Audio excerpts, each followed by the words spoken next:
Hello and welcome to the Dublin Arsenal podcast. I'm Jonathan Giles. Welcome to the show this evening.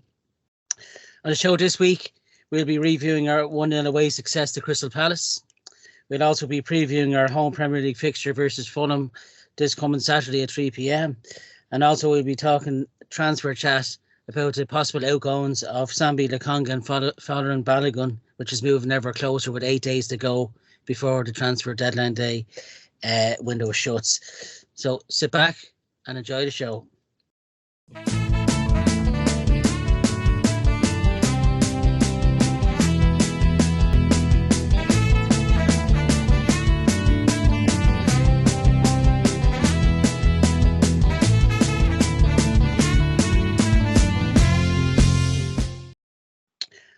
I'm joined this week on the show by my ever present, should I say, Eamonn Donnelly, lifelong Gooner.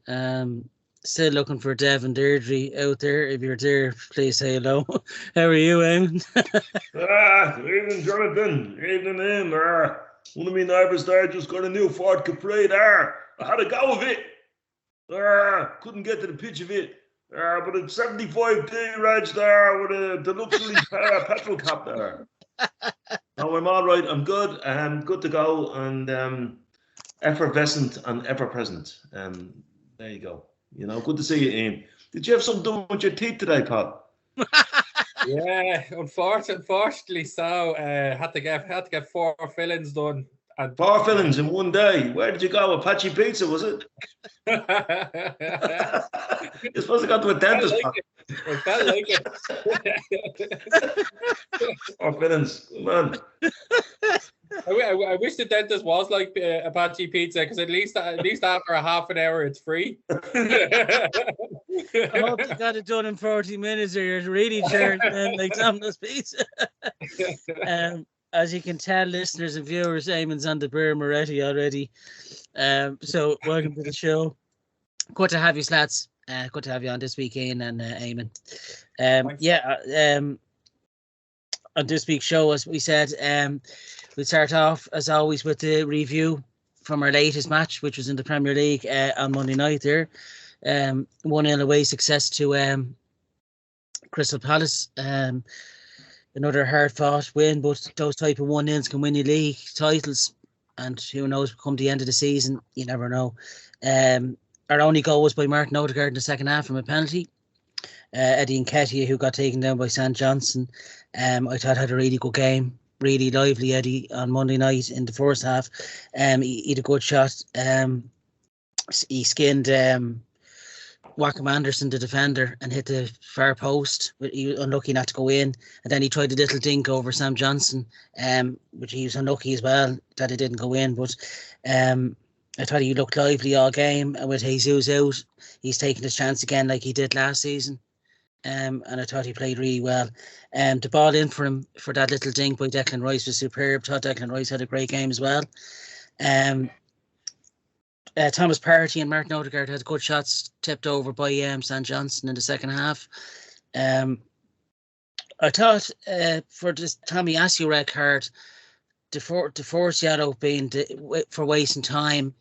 I think it was 8 seconds, he said on Sky Sports when they were going through it at the end of the match. But it was actually Havertz that caused most of it. He wasted 11 seconds of the time. He should have been the one to get the yellow, but sadly Tommy Asu got it. And then the second yellow was ridiculous on Jordan Ayew. They said he tugged his jersey. You could barely see it. It was more of a tap on his back and he went down. I thought there was about 4 or 5 red cards over the weekend in the Premier League, and a lot of them were questionable. The McAllister one in the Bournemouth game was ridiculous. I think they're looking into that to see can it be reduced to yellow. I think Tommy Asu should be as well. I suppose after the penalty and after the red card, lads, we knew it was going to be, we knew Palace were going to come at us. I think they only really know the chance really they had was Tyreek Mitchell at the end of the second half, but that just flew over. It was a gutsy end of the match for the last 20 odd minutes when Tommy Asu got sent off. I thought we deserved a 1-0. We done enough to win the game. Look, it's 2 from 2 now, lads. You can't ask for more after City winning against Newcastle as well. we're keeping the pressure on. So look, 2 from 2. You can't ask for more. Roy Hodgson has Crystal Palace playing well. I said to Eamonn last week, it was a tough one to call, this match. Cheddar's Park, it's intimidating, you know, but we kept the crowd quiet for a lot of the match. And I did say a 2-0 prediction, so 1-0 I'll take. I'll come to you, Eamonn. A tough and hard fought 1-0. How did you see the match from your perspective? Well, first of all, it was a great win under the circumstances and the added circumstances. And it was a great win because we played most of the game on our terms until the referee decided to change those terms. And we controlled the game. And Palace didn't really lay a glove on us until we were down to 10 men. And they barely laid it. They might have got a couple of soft jabs in. So from that point of view, it was good. I still think we're undercooked a little bit. We haven't clicked yet, right? And I just hope, just in the back of my mind, I hope that we're not trying to overcomplicate things, right? Because to my mind, the Thomas Partey at right back inversion thing doesn't work. It just doesn't work. I'll tell you why, because I mean, he did okay in that, but we lose so much from not having the Ben White-Saka connection, right? Because Saka is now staying out on the touchline the whole time. So the ball is being played diagonally to him on the touchline, and then you're waiting for him to be a worldie every time he gets the ball. Whereas when Ben White was on that side, they actually used to take it in turns. Sometimes Ben White would go inside him. Sometimes Saka would go inside him. Ben White would go on the overlap. Thomas Partey doesn't have that, right? So that's something that I think we need to look at. I think we'd be better off with Ben on the right-hand side, to be honest with you. Yeah. I also think that we're still not getting the ball out to Martinelli quick enough. You know, we're getting the ball out to Saka, as I said, hugging the touchline. It's taken a long time to get over to Martinelli. Now, some of that, as I referenced last week, is down to the fact that Declan Rice isn't Granit Xhaka, doesn't have a left foot. Does have a left foot, but not the type one that Granit Xhaka had, you know, which was a bit of a wand. So we've got to try and find ways of getting the ball to Martinelli quicker. I mean, I just thought, I was out for a cycle earlier and I was just thinking, if this current team had Santi Cazorla in the middle of the park, I'd bet my house on us winning the title, because Santi Cazorla's big skill was getting the ball to people who could play quickly from tight situations, you know. But I'm sure all that will come. Declan Rice, you're right, Jonathan. Declan Rice had a brilliant game. He's not Granit Xhaka. He's a different type of player, but he gives you different things. But I'll tell you what I was really pleased about with Declan was, when we were controlling the game, he was at a lot of heartbeat of that. And as you say, the pass to Nketiah was a perceptive pass that many people say he doesn't have in his locker, you know. But it was good imagination on that pass. He saw a picture, which I like. But then when it went down to an Alamo scrap, he was everywhere. You know, he was everywhere, as were the team. So, as I said, we controlled the game. There's this phrase that I like, the low block. We're going to have to get used to that. We really are, because we've gone away to a team in their place, and they've played with loads of guys between halfway in their own half and their box. And that's the reality of it. We're going to have. And one thing that worries me about that is one day we'll come up against a team, a mediocre team, who decides not to do that. You know, and all of a sudden we're conditioned to say, well, these are going to sit low, as they call it, and we're going to be able to pass and take 13 touches and pass. But one of these days, some of the middle ranking teams are going to say, do you know what? We're going to have a go at these. the way Villa did last season when we won that game 4-2. They had a real goal. And it reminds me, and as you know, apart from playing soccer all my life, I played GAA. It kind of reminds me of the great Dublin team. And by the way, any listeners, if you're not a native Dubliner, first of all, hard luck. And second of all, we were the greatest team of all time. But Dublin played a game constantly expecting to have to break teams down. But when they came up against Mayo just went mad and had a go at them. And that provided Dublin with a different challenge. And I just think that in our context, we better not get sucked into this expectation that every team is going to sit that low against us, because it makes the game easy for you. You control it. One of these days, some team is going to come out and have a go at us. We better be able to adapt. I'm sure we will. And just at the last thing then, the sending off was a disgrace. It was an absolute disgrace. One throw in took 44 seconds in the first half. 44 seconds. Tomiyasu took 8. Right? So that was bad enough. Right? Ayew should have been not on the pitch because he pulled back, deliberately pulled back Saka on a professional foul when he was already on a yellow card. Right? He shouldn't have even been on the pitch. Right? But this is a typical now, referees all get together and probably, get into a seance somewhere in Lake Windermere or whatever before the season starts, and they decide, now we're going to show them who's boss, and all that type of nonsense. Absolute nonsense. If you'd have seen the face on the referee, right, Vera Duckworth couldn't have pulled that face. She couldn't have pulled that face. He was just dying to get somebody off the pitch. And I have to say, okay, the red card is there for the law of the game. But leave aside the fact that you follow a team passionately like we do, and I'm sure supporters of other clubs do, just they didn't choose as wisely as we. But you listen to that, right? You go pay your money every week.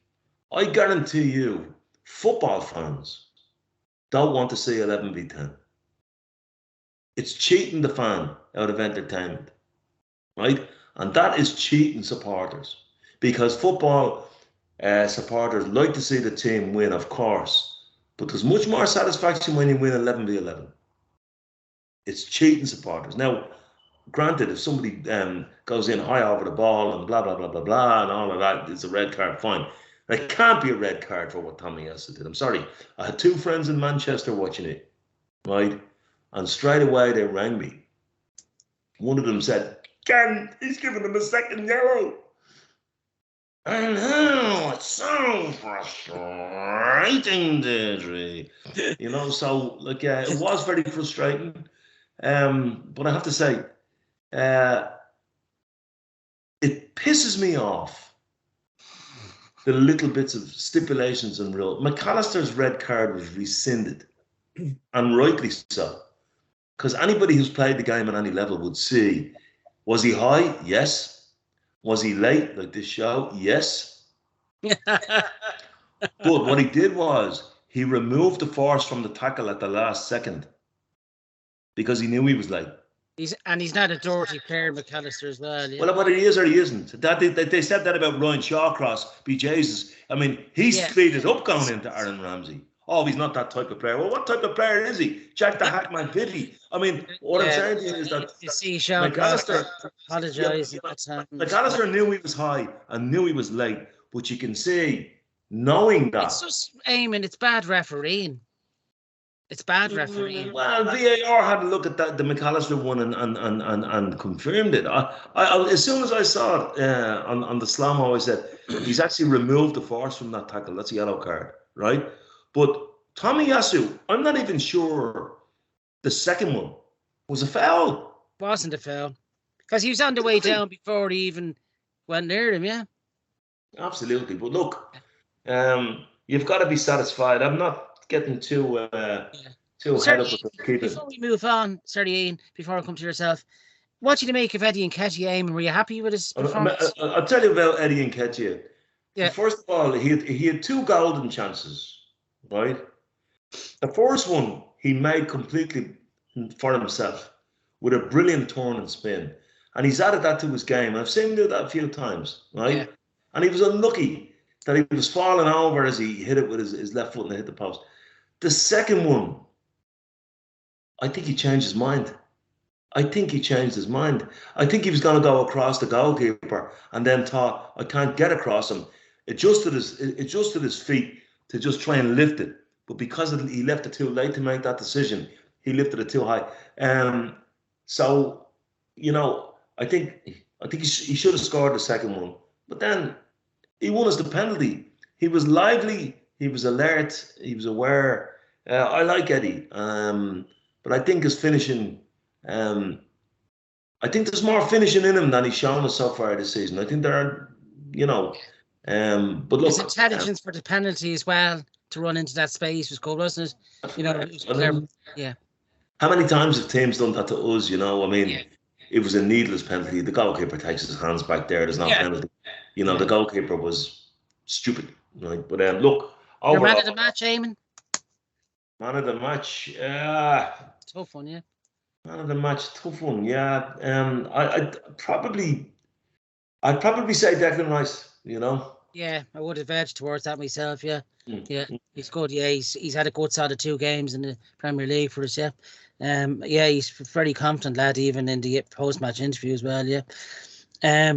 Ian, good to have you back on the show this season. What did you make of Monday night's away win? Hard fought, well won. Yeah, it was a hard fought win, but I think it's a great win to have. Look, I mean, there's the old saying 1-0 to the Arsenal. You know, I think it shows great character in the team to be under the cosh the way they were. Unfortunately, so being down to 10 men, look, I think that red card was a bit of a joke as well. I agree with Eamonn. I think like that. I'm all for these new rules coming in, and okay, they're trying to take time wastes out of it. I think that's a good thing, but I think they need to be looking at it in the right areas.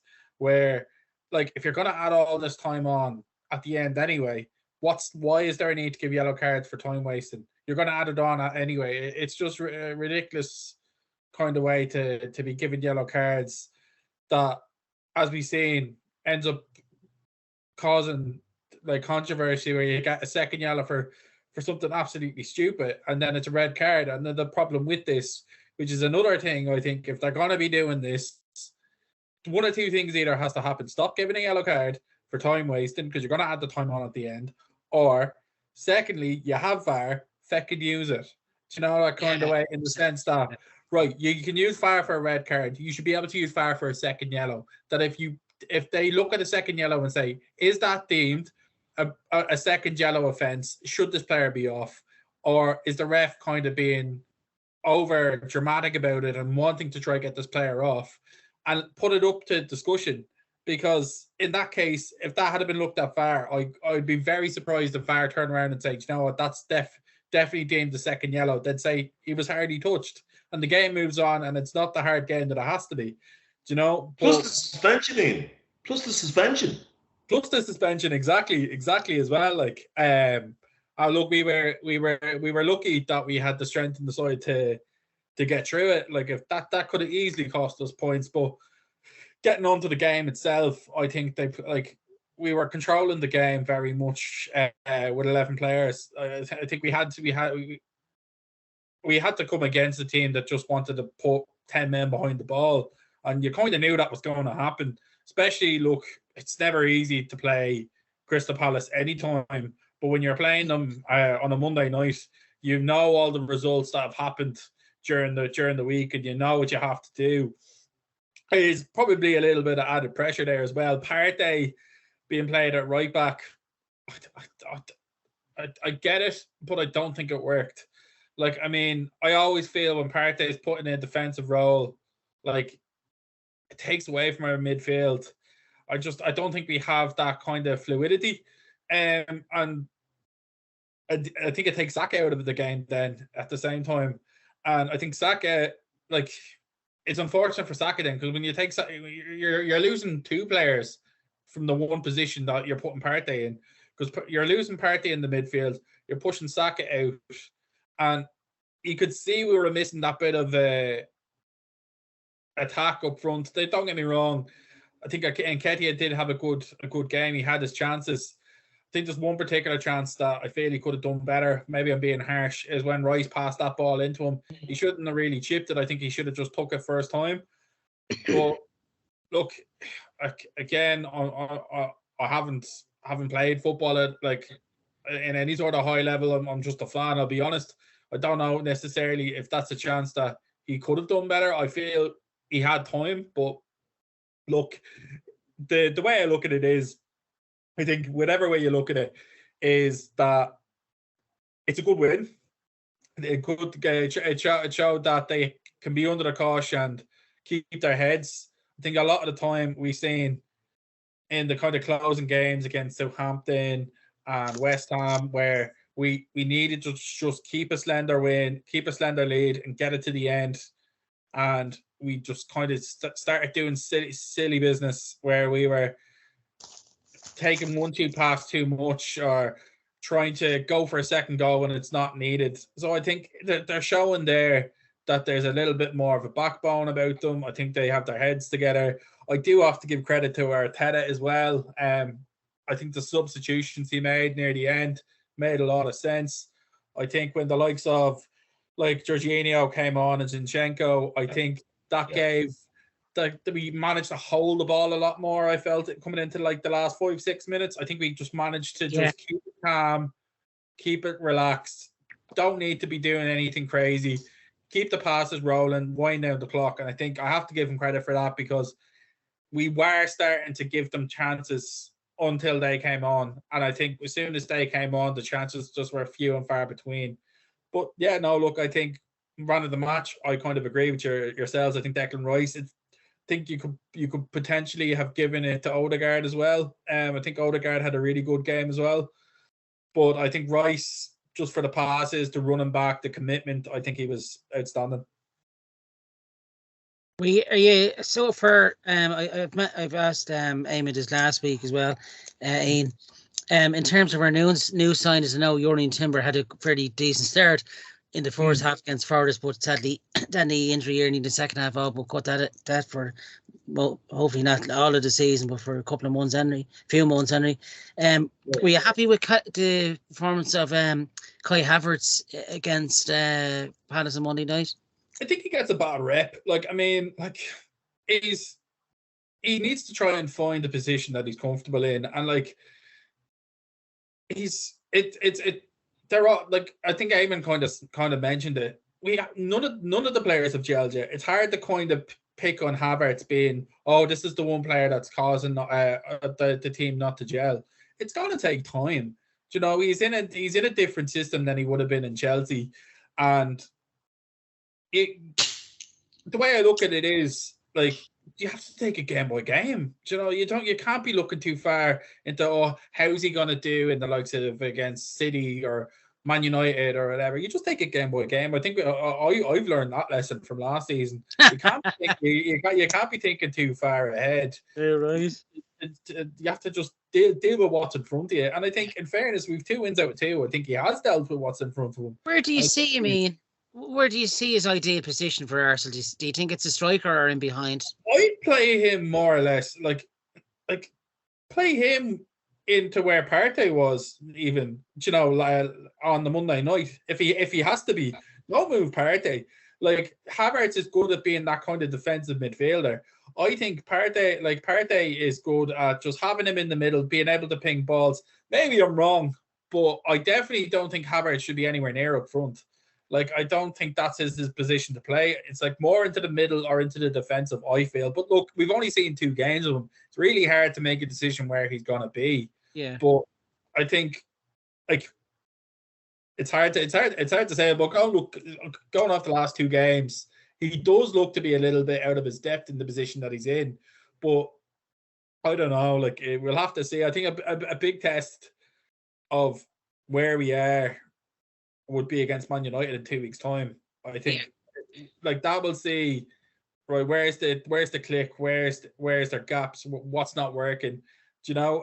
Hopefully there's more that goes in our favour than that doesn't. But I think, look, Havertz, like, any time you check any sort of thing to do with Arsenal or any kind of thing, he's always getting a bad rep. And I feel sorry for him because he is trying to do the right thing and he is trying to show what he can do. But, like, it's not a lot you can do when, like, an example from Monday night, I'm going to use that as an example. If you're playing a team that's playing 10 men at the back, what is he supposed to do? Do you know what I mean? It's you're very limited to the options you can do. Do you know, you're not going to be able to run rings around 10 defenders. It's just not going to happen, like, do you know? So, like, he hasn't really got the game yet that he's been given the room to do something, do you know? But yeah, we'll wait and see what happens. Yeah. Can I comment on that, Jonathan? Yeah, go ahead, Eamonn.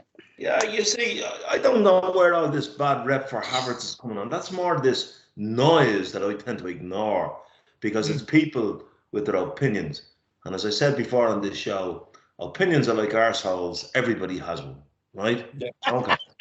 You know, so, and that's grand, but I don't let them influence my life in terms of, so what do we want Kai Havertz to be? First of all, he's a first choice inside forward for the German national team. Let's just think about that for a second. First choice. So playing him as a Thomas Partey full-back or defensive midfielder, simply, that's not his game. I can tell you that straight away. He's no more a defensive midfielder than I am a hippie, right? That's the first thing. The second thing is, what do people expect? There's a clamour for new signings. You sign players, it's going to take a while for it to work, folks. And if you can scratch around and get your 3 points, well, it hasn't quite worked, and you get 10 games in and it starts working, well, Havertz, what he does do is he gives you an option late in the game to play up front if you need that, because he's a tall boy and is not bad in and around the box. But I think the point Ian made is very good. What do you expect him to do when you're faced against, but I'll tell you what I expected him to do, Ian. I expect him to move about off the ball. I expect him to try and open up gaps. I expect his movement to be intelligent. He's an intelligent boy. And that's exactly what he did. He barely gave the ball away and he moved into spaces that opened up spaces for others. That's what he did. I actually thought Kai Havertz was good the other night, right? But because of this Royal Rovers expectation that you spend a few bob on a player and he should be bursting the net and dribbling past fellas, that's not the game. No. That's not the game. I'll tell you what now, if that was the game, there'd be no, as they call it, low block. We'd all just set up 4-4-2 and have a go at each other. But the game doesn't work like that, right? So when you're faced with that kind of masked defence, you're relying on guys to be constantly moving, that when they get the ball, it mightn't look anything, but that they hold it, move it on, keep possession of the ball, keep moving it around, till eventually the opposition are scourged and somebody loses concentration and there's a gap. So from that point of view, I think he did okay. On the Nketiah chance, the one that you said, the chip, that's the one I was talking about. See, I think what happened there was that his instinct was to strike it. And then maybe at the last second, split second, kind of said, if I strike it, it's going to be blocked down. And I think he changed his mind. They say if a goalkeeper is going down, lift it over them. But I think because he made his decision a split second late, he kind of tried to do too much with it, Yeah. He's a game boy, Eddie. I like him, and I thought he was our lively. He was the most likely to make something happen the other night, and ultimately he got the penalty. So. Yeah, I thought any time, as I said at the start, anytime he's got his chance when Jesus got injured like last season, he wants to make a difference. He wants to show Arteta, I'm ready to fill his boots. But yeah, look, I think he's just been unlucky. There is goals in Eddie, it's just not consistency is key, scoring in every game. But look, that's not to come. He's still only young, and he's still only got his chance really over the last season or two, and there is a bright future ahead of him. So that leaves us third in the table, lads, with 6 points. Brighton who have had a really good start, are up there as well, and City as well. I think I'd be happy enough with 10 points from our opening 4 games. We move on to the preview of the game this coming weekend, lads, against Fulham back at home, 3 o'clock. It's not on Premier Sports. I thought this would have been on the telly, but sadly not. So it's match of the day at 10:30, or if any of you are lucky enough to go over to it. Last season ended 2-1. Gabriel got the late winner there. They're without Alexander Mitrovic. He was gone over to Saudi Arabia. A lot of them seem to be heading that way. Money grabber. 14 Premier League goals last season. For Fulham, he'll be a big loss. He's a hindrance to defenders as well. He's annoying. He's one of those type of strikers that likes to throw himself about, against defenders. And I think they will miss him, Fulham. They won their first game against Everton away, wasn't it, 1-0? And lost 3-0 there the weekend against Brentford, who've done really well without Ivan Toney there. A couple of old Gooners will be facing Bernd Leno, of course, our ex-goalie, and Willian. Some players I know that I've wrote down, lads. Bobby De Cordova-Reid is one to look out for. Raul Jimenez, who played for Wolves but hasn't really hit the heights of his opening couple of seasons with Wolves, but a danger man nonetheless. Anthony Robinson, who's a fullback, who's got a lot of pace and kind of impresses me as well. And Palhinha, the Portuguese lad in the midfield that can make things happen. Again, as Eamonn rightly points out, when we get to the previews at these games, it's hard to call. It's hard to call a result. You obviously want a home win, and you can only see 2-0 home win would do me like last season, 2-1. It's going to be tough. Eamonn, how do you see the game going on Saturday? Well, I remember Brian Kerr being asked 2 questions when he was the Ireland manager. We were playing Cyprus, I think, and they said, well, Brian, you've played so-and-so up front. Is that a surprise? Well, it's not a surprise to me because I picked the team, right? And then they went, how do you think the game is going to go? And he said, well, if I knew that, I wouldn't even have to get the lads to tug out. We just write it down. So, you can't, it's typical. The rules are very simple here. If we're at it and we don't get really bad luck against us, we win that game. We're better than them, right? I was at the corresponding game last year, which for all Arsenal anoraks, I travelled up from Brighton because I was at a mod festival. I got the train up. It was on the very, very same weekend as this one. So, and then they actually gave us a bit of trouble that day. They scored first. And what they did was they sat deep for a while. And then when they'd snuffed us out, they gave it a go and they caused us problems. And we got back into that game. I think Odegaard got a deflected kind of loopy. And then Gabriel got a waxy goal near the end. But they caused us trouble that day.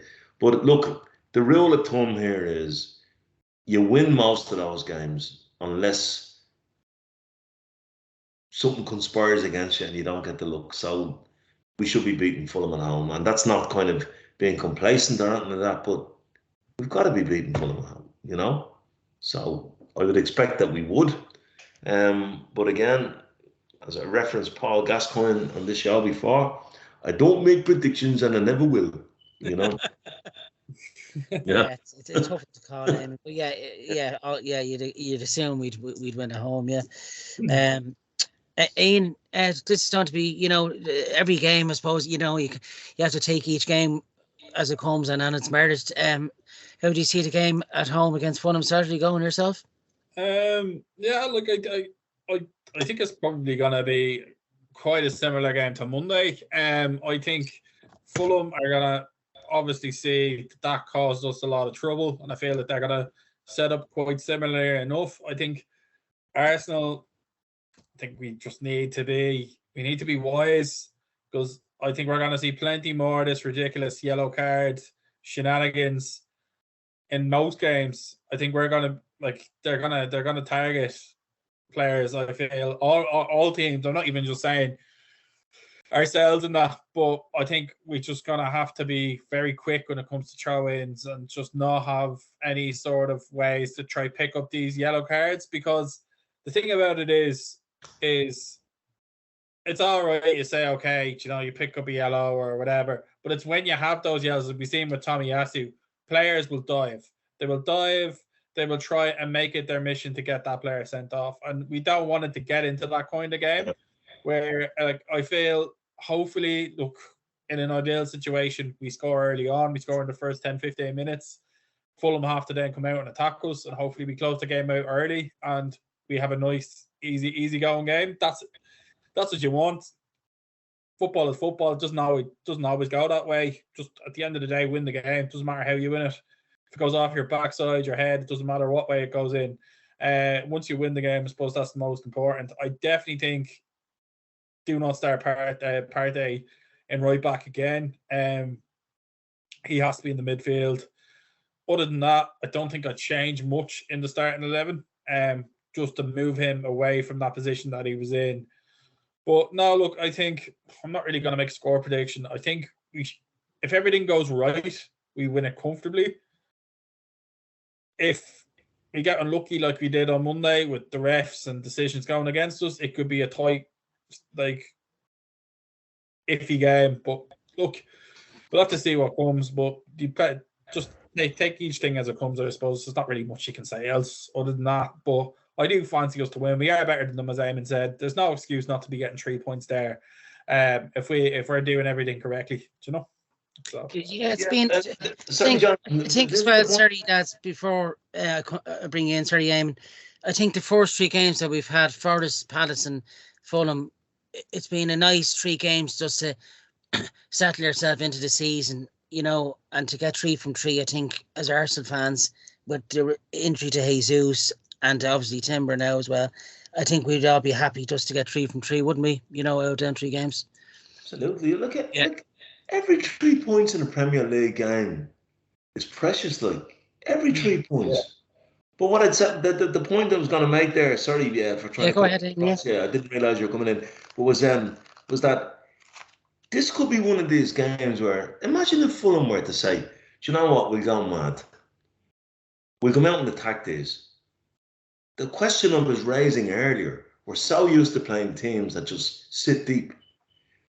Would we be ready for that? That's the point, Yeah. And we're going to have to put up with a little bit of that. But I think we've better footballers than they have. And if you've better footballers than the opposition, most of the time you win. I think what kind of games that, as you said there, it's a good point. A couple of games last season that caught us out, like that was Bournemouth at home and they scored after the first few seconds, and Southampton, we expected them to come out and defend. Southampton gave it a real go against us. Yeah. Southampton never sat deep that night at all, But look, no, the rule of thumb is we've better players than they have. We've better players than nearly the entire division, Yeah. So you're going to be expecting to win most games, but things can go wrong, So, look, let's see how it goes. Yeah, it should be a good game. 3:00 on Saturday. We don't get many of them at 3:00. I just want to mention also that I thought Aaron Ramsdale impressed me the other night on the basis that here's a fella now knows he has a shadow, right?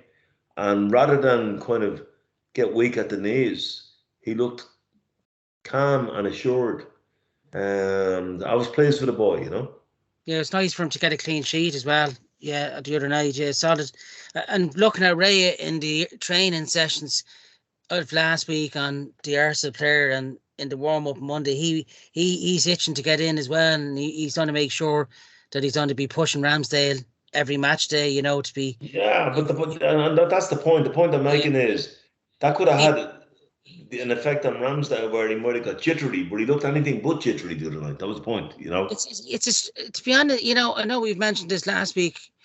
It's a strange signing to have 2 number 1s there.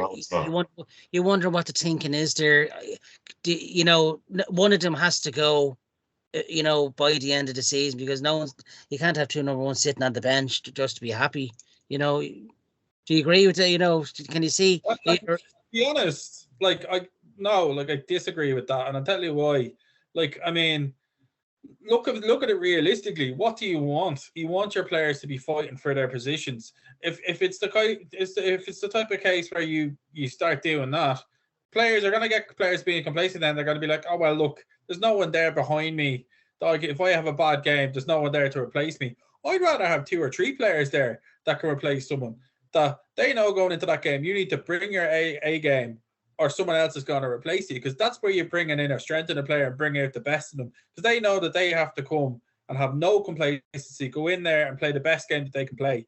That's why City are so good. City can have if a City player has a bad performance, they can swap them out for somebody else who's going to play just as good, and that's what we need. Do you know what I mean? We're crying out for squad depth and having that. Like, I'd rather have a number one player in it, like 2 or 3 number one players in every position.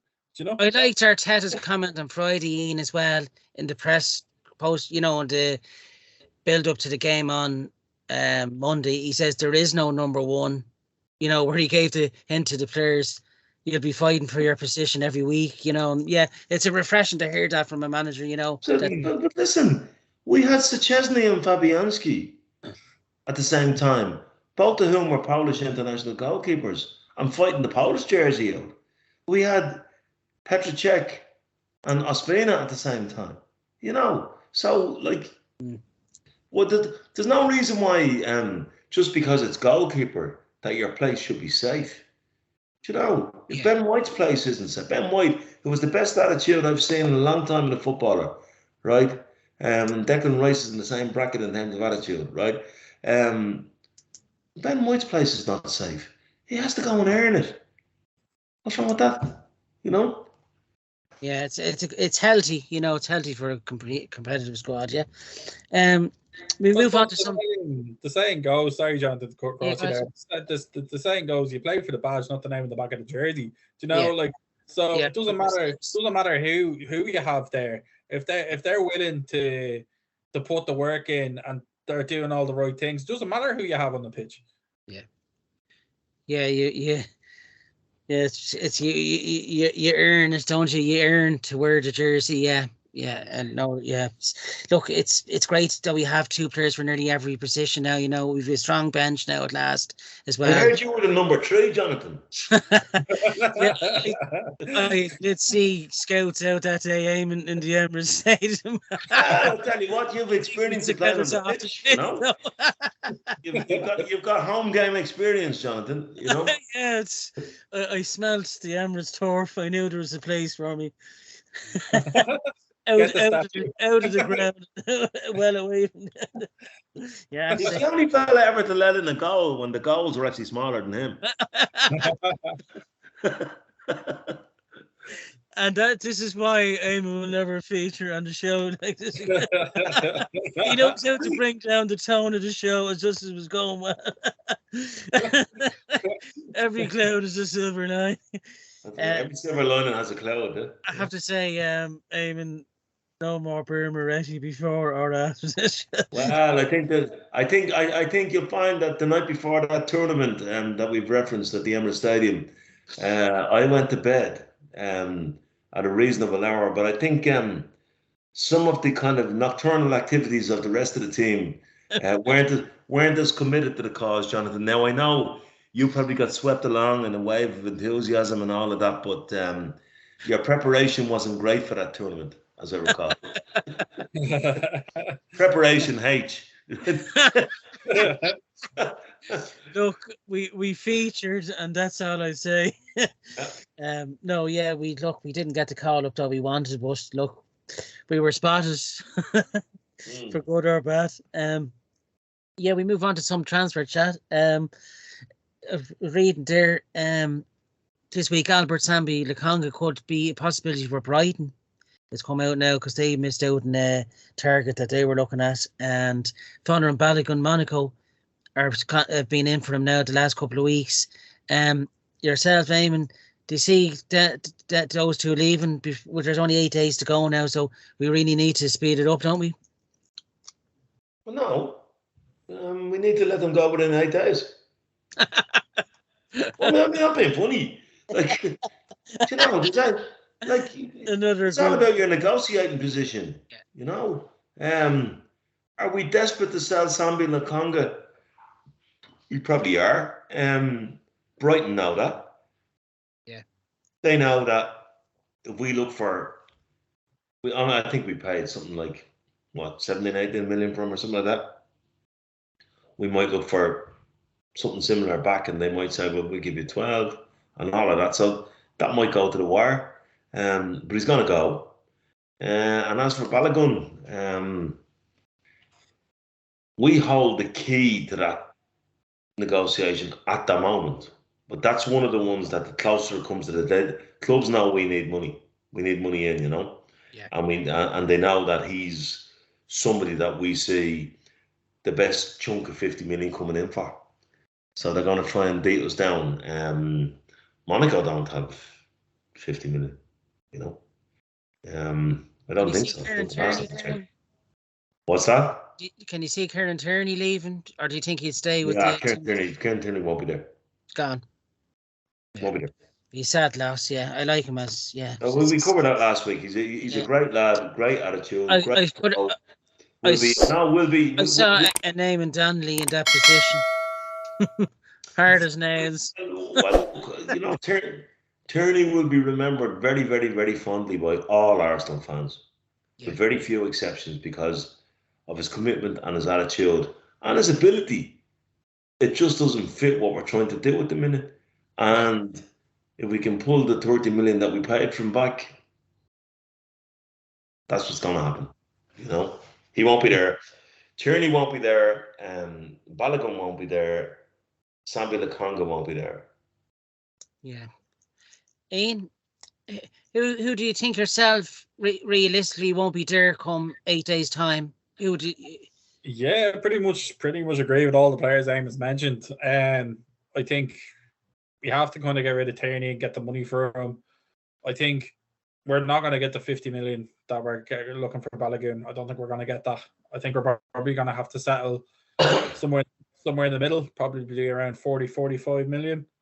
But look, if you can get that if we can get out of all the players mentioned, I think if we can get 60, 70 million combined and maybe go for the likes of Karius from Ajax, possibly as I don't know, I'm just throwing names out there now of what's been linked, who have I heard as some type of link, but then again, we could be clever about it and not do panic buys, which we always do, keep the money and see in January does something else come along. But I think, I think those are the players, as I mentioned, I agree will be gone. Hang on a second, Ian. You just said something there. Panic buy like we always do. When was the last time we did a panic buy? It's been a while now, to be fair. Like, I mean, in the last 2 seasons, we've stopped it. But the current regime hasn't panic bought anybody. No, and I agree. And I don't mean... No, he's right. Doing so well, Eamonn, and then he has to do that at the end of the show. Well, I mean, hold on. If you're going to come on this show and make glib comments about panic buying, like we always do, no, we stopped all that. We brought the house down to the ground. Yeah. And I don't mean, like, to allow me to defend myself, like, I don't mean now. Like I'm saying, as what we used to do. Like since Arteta's come in, that's really all kind of gone. You know, he's really put any player Arteta's signed, to give credit to him, as I always have on any show that I speak about him, that I think he's brought in all the players he's brought in has brought something to the team. I think there's very few players. I can't even probably mention one that he's brought in that hasn't really worked. Sambi Lokonga's one. There you go. But you see, we bought him in at a reasonable pricing, and he hasn't lost his value because everybody knows that there's a footballer in there, you know. Yeah. So we get what we should have. Nuno Tavares is another. We didn't pay big money for him. everybody knows he's mad as a March hare, but there's a footballer in him, so we'll get the money back, and then he'll be gone as well, right? So like, I'm just saying, like, but there's this. I don't like this kind of panic buy like we always do, or we always wait till the last minute, or we never pay up the money, and we are. That's like, again, you know, what's happened at this club has been transitional. Yeah, I would agree. Over the last few years, in that a manager came to us when we were 16th place in the table. He'd never managed another team before, right? We had a fella who was, you know, up there with the Spanish version of the Sopranos as a kind of a director of football. Checkbook Charlie with his contact book. That's how he ended up paying 72 million for Pepe, which we still haven't paid for, by the way. Right? He's back training with the first team apparently as well. So that's a train with somebody. I mean, I heard Don Bosco were looking for him to come over and play a couple of exhibition games. Like, you know, he's toast, right? But the point I'm making is that the club had to move on from that, and Arteta and Edu took some flack when it looked as if we weren't going forward. It looked as if we weren't signing this body, that body, the other body. They burned the house to the ground, right? But the decisions they've made in the transfer market, I think, have been mostly vindicated. You're not going to get everything right. Even Brian Clough got things wrong, you know? But I think that those days of us kind of buying and I understand the point about panic buying, such as, what was his name? Lucas up front, the Spanish lad. Lucas Perez, and the great defender, It wasn't Beckenbauer, the German lad. What was his name? Mustafi. You know, like when we paid 32. He definitely wasn't a Beckenbauer. I was being slightly. It's called irony, Jonathan. That's a good million for Mustafi and 16 million for Lucas Perez in the same day. Right, that's panic buying. Yeah, you know. Yeah, you know, you made a good point, Ian. I think them days are gone. They're measured signings now. They're measured, they're measured signings in terms of where they will fit into the Arsenal way of playing, and you can see that, and I think as well, a lot of guts has to be given. I've said this last season as well. A lot of guts has to be given to Arteta the way he got rid of Aubameyang that time, and like he was only in the door at Arsenal, Arteta, and you have to give it to him. He's not afraid to make those decisions if you're not fitting in to the Arsenal way off with you, and I think that's what Arsenal fans like about him. He's got balls, and he's Arsenal through and through. Arteta, you can see that. You still, Jonathan, like Eamonn's calling me out here now on about panic buying. I feel like we need to call you out here where you said he's not a big name manager before. Well, he still has a lot to prove, and you can't build the man up too much because there's still a long way to go in his managerial career, but he's on the right path. Would you agree he's showing the signs of being a big name manager now, like with the signings? If he'd won the league last season, I would have said it, but this season it's all up to him now to show what he's got. Like in fairness, lads, we'll all both agree, and like everyone on the group, he's been given the money, hasn't he? Like the board have backed him of who he wants, and they've given him that, Yeah, but look, money. It is money out of it. Money, but money means jack shit, to be honest. Like, I mean, look at Chelsea. Chelsea have spent almost.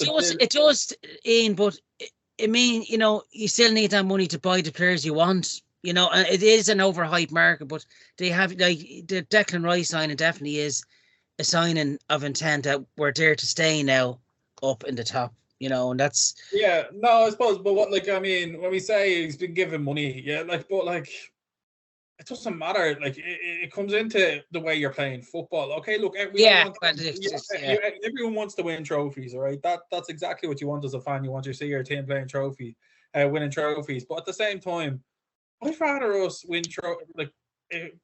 play football the right way, play good football, enjoyable football to watch, the trophies will come. I'd rather do it playing the right way of football than just be like trying to grind your way through it, because again, you want to have something that's going to last over years.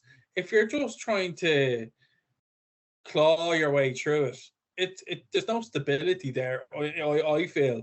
And I think that's why Arsenal's style of football has lasted so long over the years, is because they've kept on just improving on it and working on it. You see, I think you're right, Ian, but look, you've got to look at it this way. In fairness, they gave him the money point that you made, Jonathan. Why did they give him the money?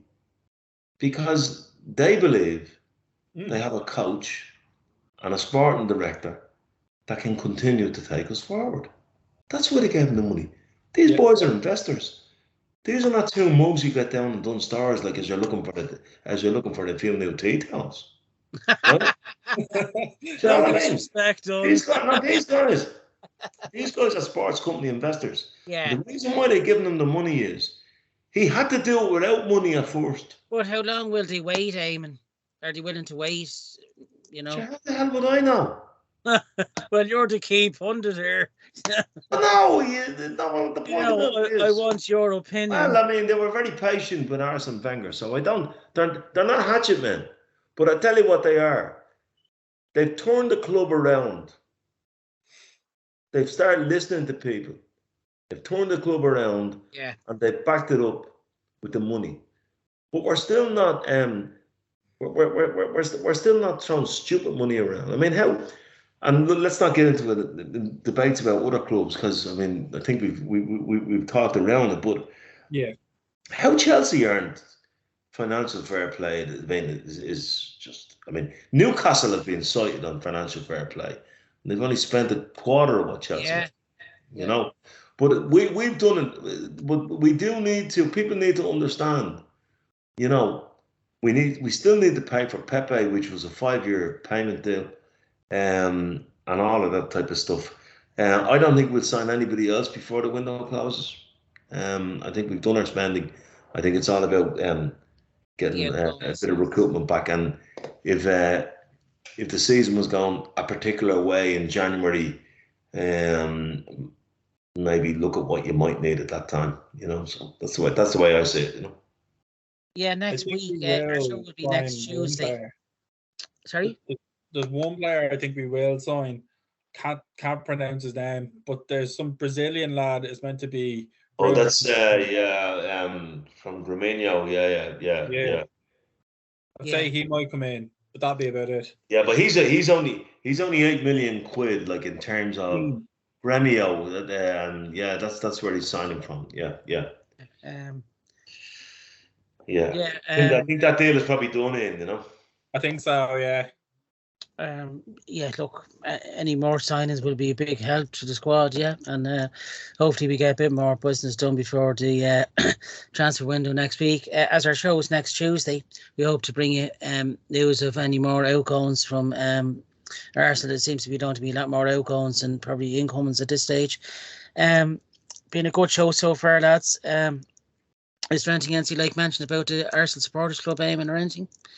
Oh no, just you were talking earlier on about it's not on Premier, the game on Saturday, but it is on in the River Bar. That's what I like to hear. There you go. Eamon's buying the drink Saturday. Well, no, I'm not. I'm actually going to an Arsenal-related wedding on Saturday. So. Oh, there we go. Even better. Johnny Goo, yeah. He's not getting married. His son is, though. Yeah, that should be a good day out. Enjoy that one, Eamon. Ian, would you like anything to mention yourself? Anything? Nothing to mention really at all. I was going to mention to yourself, but if it's on in the club, you're laughing.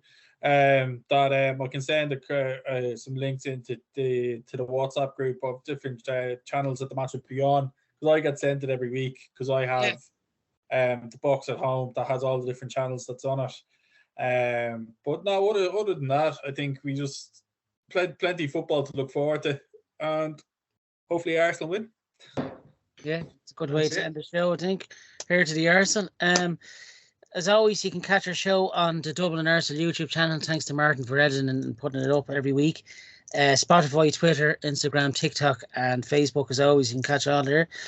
Check out our sister show, Beyond the Last Man, which will be up and running when the women's game gets going in a couple of weeks' time. Also hosted by Martin. Check out our sponsor, Bannon Sports Direct and LUCAN Housekeeping Services. Check out our friends at justarsenal.com. Thanks very much, Pat McLaughlin, for mentioning us week in, week out. Much appreciated. And also check out our official supporters bar in Dublin, the River Bar. Thanks for them for having us throughout the season.